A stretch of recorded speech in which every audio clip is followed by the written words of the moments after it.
Bonjour, bienvenue à votre émission de la Victoire de l'amour. J'espère que vous allez bien ce matin. Comme à tous les lundis, on rejoint quelqu'un qu'on apprécie beaucoup, M. Jean-Marc Chaput. J'en profite pour vous souhaiter une belle journée de congé en cette fête de l'Action de grâce. On rejoint Jean-Marc.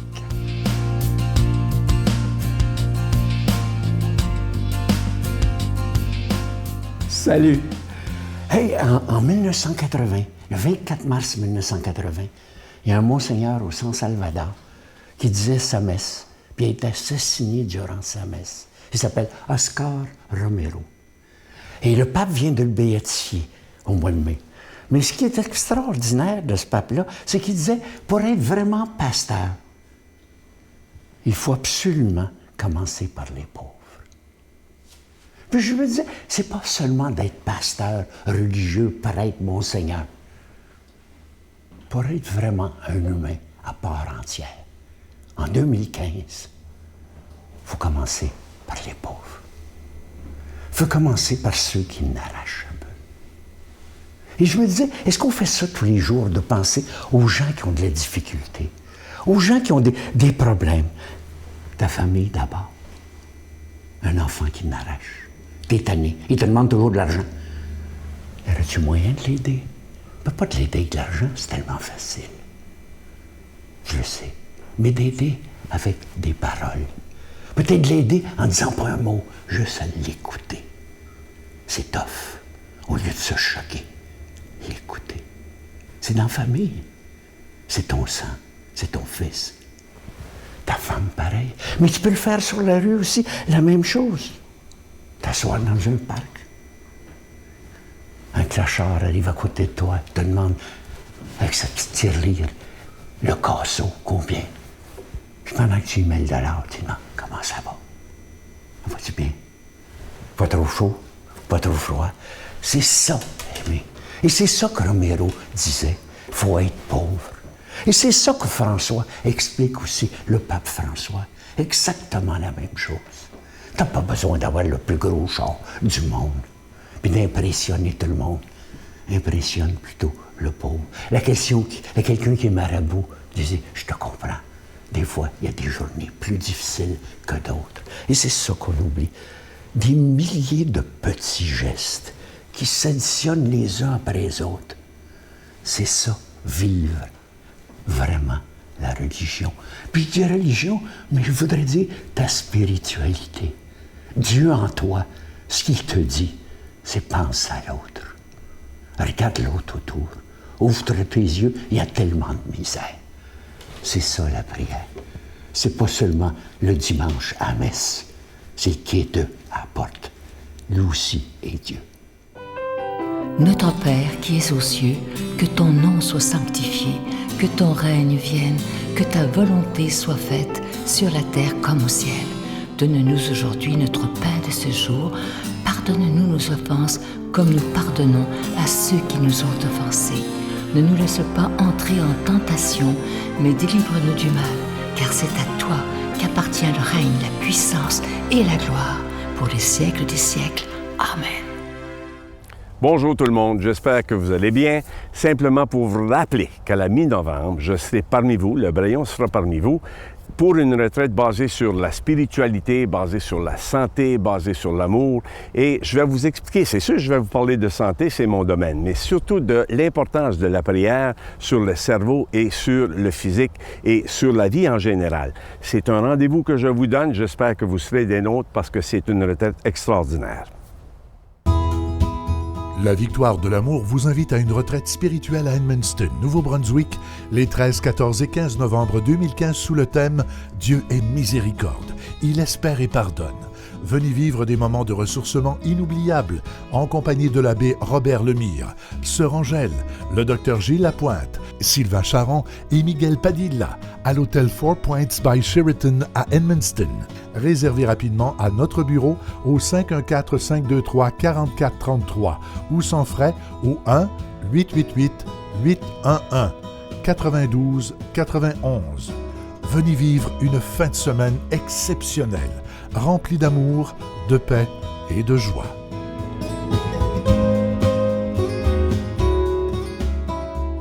Comme je vous le disais la semaine dernière, en ce mois du rosaire, le mois d'octobre, ce mois dédié à la Vierge Marie, il n'y aura pas de cadeau du mois avec un don. Parce que, vous le savez, je vous en ai parlé souvent, les derniers mois étaient assez difficiles au niveau des dons. Et on s'est dit, toute l'équipe, pour essayer de renflouer, évidemment, parce qu'on a des factures à payer. Et l'été, bon, ça arrive souvent que c'est plus bas, mais les factures rentrent quand même l'été, prennent pas de vacances, malheureusement. Et on a donné cette difficulté-là à la Vierge Marie en lui disant de s'en occuper. Moi, j'y crois profondément. Il y a des gens qui vont se dire, mais comment ça se fait qu'ils parlent d'argent d'une émission religieuse? Vous savez, ça fait 20 ans qu'on est plus que 20 ans qu'on est là et on doit payer pour être à la télévision, que ce soit pour la production, la diffusion. Et je dis souvent aux gens, l'important, c'est pas de se vider les poches. L'important, il y a des gens qui peuvent donner $1, $2, il y en a qui peuvent donner 5, il y en a qui peuvent donner beaucoup plus selon leurs moyens. Et c'est ça qui est important. Qu'on puisse donner selon ses moyens en disant, moi, je suis prêt à faire quelque chose pour que la parole de Dieu soit annoncée. Nous sommes une émission catholique. Alors moi, je vous remercie de tout cœur de faire un geste spécial en ce mois du rosaire. Je vous donne l'adresse, la Victoire de l'Amour, casier postal 120, succursale Boucherville à Boucherville, le J4B 5E6, je vous la redonne.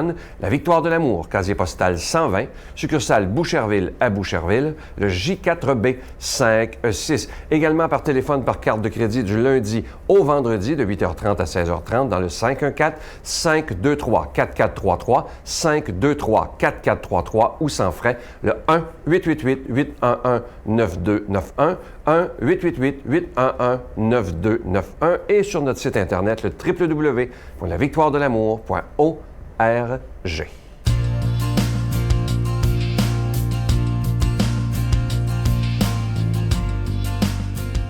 Mon Dieu, donnez-moi la sérénité d'accepter les choses que je ne peux changer, le courage de changer les choses que je peux et la sagesse d'en connaître la différence. Amen. Aujourd'hui, pour commenter la parole de Dieu, vous l'avez vu il y a une semaine exactement à notre émission, pour commenter l'Évangile, un nouveau venu dans la famille de la Victoire de l'Amour, Pierre-Luc Bordelot.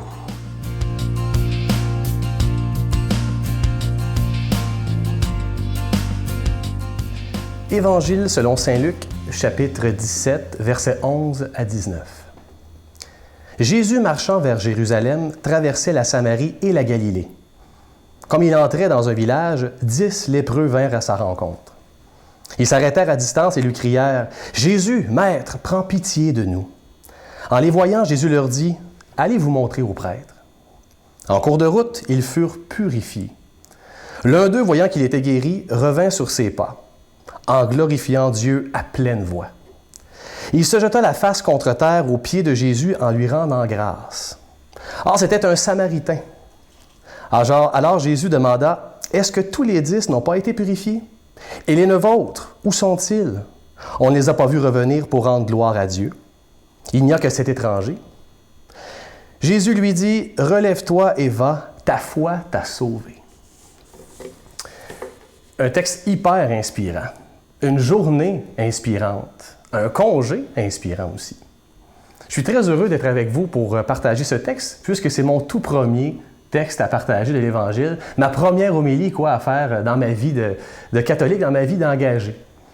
Et quel texte quand même pour le faire. Je ne sais pas si vous prenez le temps de reconnaître les fruits de Dieu dans votre vie. Il me semble que moi, je m'en veux un peu de ne pas le faire assez souvent. Pourtant, il y a tellement d'occasions. J'ai actuellement un fils de 6 mois dans ma vie, tout petit garçon, en pleine forme, en pleine santé. Bon, quelques régurgies de temps en temps, mais ça va très, très bien.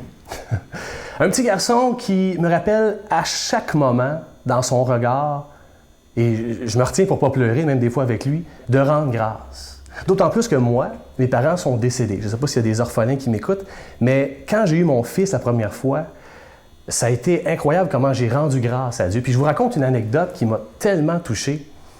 Il était sur la table à langer et je levai la tête vers le ciel en disant « Seigneur, merci, tellement merci, je te rends grâce. » Je ne savais même pas comment le faire, mais je le faisais quand même.